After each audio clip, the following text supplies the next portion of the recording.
Bonjour à tous, heureux de vous retrouver sur le plateau de Paris Turf TV pour votre quotidienne reçue 5 sur 5, l'émission du Quintet Plus et du Top 5. Pour m'accompagner aujourd'hui, j'ai le plaisir de recevoir Mathieu Mortagne. Bonjour Mathieu. Bonjour Philippe, bonjour à tous. Mathieu, direction Enghien ce jeudi, le prix de la porte de Charenton, une épreuve pour chevaux de 7 à 10 ans, 2875 mètres, un recul de 25 mètres à 131 000 euros sera son importance. Un lot, vous avez pris du plaisir à l'étudier? Oui, bon, ouais.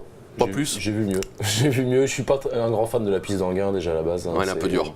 Ouais, et puis les dernières, c'est souvent des quintets assez compliqués à déchiffrer. On a souvent des arrivées un peu bizarres. Un peu le dernier qui était très compliqué à pronostiquer. Donc j'espère que ce sera un peu plus limpide cette fois, quoi. Bon, on va voir ça avec votre sélection, Mathieu. Alors en tête le 14 Vramdao, ensuite le 8 Very First, le 9 Urson de Bizet, le 15 Vittorio de Carli, le 18 Verrazano Bridge, le 17 Toury King, l'As Utopie du Poncher et enfin le 2 Vulcain Tonic. Allez, on rebondit sur votre favori, le 14 Vramdao. Ses dernières sorties attestent sa forme actuelle et notamment une récente troisième place était dans le prix des Invalides sur ce parcours. C'était pas mal à la fin de course. Ouais, c'était une très belle note. Surtout que c'était un bon lot. Hein, donc, bon, il y a un cheval qui est au galop là, d'accord. On le finir en dehors. Quand même, c'est la belle note de la course. Hein, donc, le cheval, c'est un cheval qui est un peu laborieux dans ses allures, comme ça, qui met un petit peu de temps à se mettre en jambes. Voilà. Et après, il a vraiment un très très bon finish. Voilà, c'était le parcours qui nous intéresse en dernier lieu. C'est un cheval qu'attend, donc voilà, il va venir placer sa pointe pour finir, sachant qu'il sera confié à Franck Nivard. Pas mal. Donc, qui n'a pas mis de temps à se réveiller de sa suspension. Voilà, il sera déféré des 4, il va montrer sa forme sur le parcours. Voilà, j'en fais pas un soleil, mais je vois une toute première chance pour être dans les 3. Quoi. Ouais, dans la logique, il ne devrait pas décevoir. Je pense qu'il mériterait de gagner sa course, son quintet. Quoi. Bon, allez, on va dire que c'est la base de la course. On va lui opposer le numéro 8, Very First, qui affiche 100% de réussite cette saison, avec 2 succès et un accessite. Il excelle sur les pistes plates. Bah, lui aussi, sa place est sur le podium, bien engagé en tête en plus. Hein. Oui, c'est bien, c'est un cheval de tenue. Je l'ai vu gagner récemment là, en province, il a pris la tête. Et une fois qu'il est devant, c'est un cheval vraiment très dur. Quoi. Donc, je pense que l'objectif de Jean-François Sonnet, ça va être de prendre tête et corde. Et là, je pense que son cheval est vraiment très très bien en ce moment. Il peut aller très très loin. En tête, c'est vraiment, je pense, un bon point d'appui. Ouais. Bah justement, Jean-François Sonnet, on va le retrouver puisque Christophe Meyer a été à sa rencontre. On l'écoute tout de suite. Le cheval est en forme, il aurait dû même gagner à Nancy, dommage, il s'est montré fautif à l'entrée ligne droite, il avait trop de gaz et en attendant les coups de cravache des adversaires, il s'est un peu précipité et a fait 4-5 foulées de galop qui lui coûtent la victoire. Sinon, il aurait aligné 3 victoires de suite, ce qui aurait été pas mal. Donc, comment vous abordez le quintet de jeudi alors? Bah bien, le cheval est en plein boom, est en pleine forme. L'autre jour, il n'a pas eu une course dure, il marche 15-7 je crois, et toute la route, il était facile dans un dos.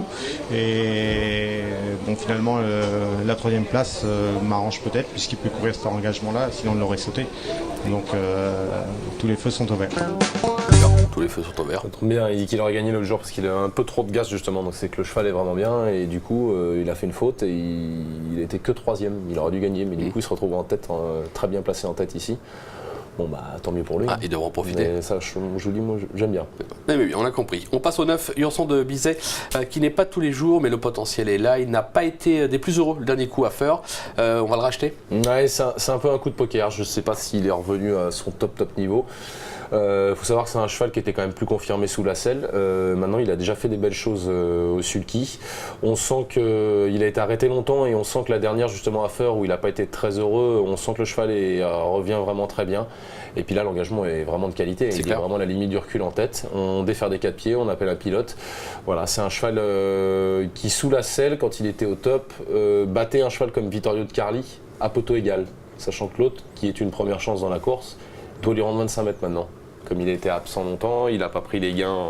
Oui, en retard de gain. Donc je pense qu'il a, je ne dis pas qu'il est déclassé de 100 000 euros, mais je pense qu'il a un petit peu de gains à rattraper. Ouais, donc ça passe par cet engagement-là, je pense, qui est vraiment intéressant. Bon, ça peut être un petit coup de poker payant. Voilà. On va s'en méfier. Le numéro 15, Vittorio de Carli, justement, on en parlait, il s'est fait annonce sous la selle, mais prouve aujourd'hui qu'il est de même valeur pratiquement à la clé, peut-être même meilleur, comme le dit son entraîneur. Son récent succès à Cherbourg l'atteste, on ne va pas le négliger. Hein. Ouais, c'est vraiment un bon cheval. Donc là, c'est un cheval qui était un peu compliqué, donc je pense qu'on a couru sous la selle plutôt le début de carrière parce qu'il fallait le façonner. Là, il est vraiment arrivé à maturité et il est en train de montrer vraiment de très belles choses au sulky, notamment son dernier succès, mais même les performances d'avant où il a couru à Vincennes, c'était déjà très bien. Il reste pas à l'abri d'une petite faute, il faut quand même faire attention. Par contre, c'est un cheval qui a un moteur, quoi. Donc il rend 25 mètres. Il va falloir peut-être qu'il contourne un peu le peloton, mais il a vraiment beaucoup de tenue. C'est un cheval qui peut enrouler de loin, quand même. Voilà, sa forme est sûre. Voilà, je pense qu'il faut s'en méfier. Maintenant, à 25 mètres, pour gagner, je sais pas. Ça me paraît. Je sais pas s'il a le vrai profil pour Enghien contourner comme ça. C'est pas un grand sprinter, c'est un cheval qu'il faut envoyer de loin. Avec un cheval comme Very First en tête qui devrait contrer un peu les attaques. Ouais, ça peut être compliqué. Je vous dis pas qu'il n'a pas le potentiel de ces lots-là, mais c'est son profil qui, je sais pas, pour gagner. Par contre, pour être dans le top 5, oui, bien sûr. Ça nous arrange, c'est ce qu'on veut. On va voir ce qu'en pense son entraîneur Arnaud Desmottes, puisque Christophe Meyer l'a rencontré également. Arnaud Desmottes, vous êtes l'entraîneur de Vittorio de Carli, vraiment irréprochable depuis son retour à la compétition. Ouais, voilà, c'est un cheval, jusqu'à 6 ans il avait du mal à l'attelage et maintenant il s'y met très bien et il a pris un peu de vitesse et il a beaucoup de tenue surtout. Il a prouvé sa forme récemment. Ouais, à Cherbourg il a bien gagné et il a été bon. Bon là, retour à Enghien, une piste qui lui a réussi en début de saison. Ouais, voilà, piste plate, c'est une piste qui lui convient bien. Je vais leur déférer, je connais pas encore trop les adversaires mais normalement c'est une bonne chance. C'est une bonne chance, j'ai confiance, c'est logique, on va le suivre. Le 18, Verrazzano Bridge, cheval qui ne répète pas toutes ses courses, mais les moyens sont là. Il a gagné lors de son unique tentative sur cette piste, c'était en 2013, ça date un peu. Il est bien engagé au plafond des gains, on va s'en méfier aussi, mais peut-être plus pour une place que pour la victoire. Bah moi, le seul petit hic, c'est la dernière course, qui est vraiment pas bonne. Ouais, ça c'est clair. Donc, où il était favori.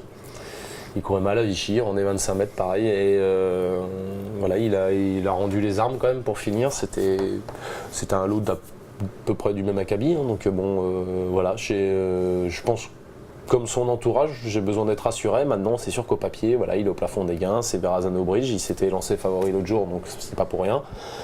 Il a battu Vittorio de Carli à poteau égal à Vincennes. Maintenant, voilà, est-ce que c'est pas un cheval qui aime bien être tout de suite dans la bataille? Est-ce que c'est le vrai cheval pour rendre 25 mètres comme ça? Je sais pas. J'ai l'impression qu'il aime bien être tout de suite bien placé et bien lutter pour finir, contourner un peloton comme ça, je sais pas. Mais après, il peut sûrement nous rassurer et on est obligé, on ne peut pas l'écarter dans ce lot-là. Hein. C'est un superbe engagement et il a montré que par moment qu'il avait la pointure de ces lots-là.